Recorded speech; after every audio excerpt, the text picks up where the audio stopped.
Good morning friends. तर आज जाणार होते मी माझ्या सासरी औंढ्याला. तर मी सकाळी सकाळी लवकर उठले, थोडंसा चहा पिले, देवपूजा केली, उंबऱ्याला हळदीचा लेप लावला आणि मस्त अशी देवपूजा केली. त्यानंतर आम्ही चाललो माझ्या सासरी. आज होती सर्वपित्री अमावस्या आणि बैलपोळा.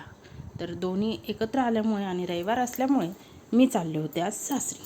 फायनली सासरी मी पोचले. सासूबाई माझ्या द्रोण करत होत्या, केळीच्या पानाचा द्रोण, ज्यात की आपले पूर्वजांना जेवण वाढायचं असतं. ते व्यवस्थित त्या सगळं हँडल करतात.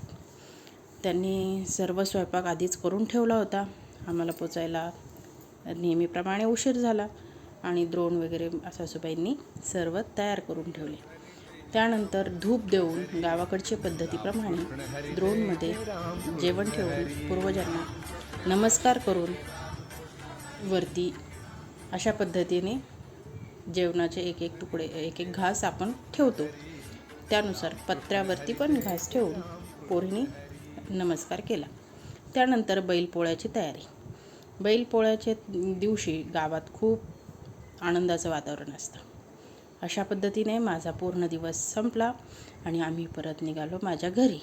धन्यवाद. Thank you friends.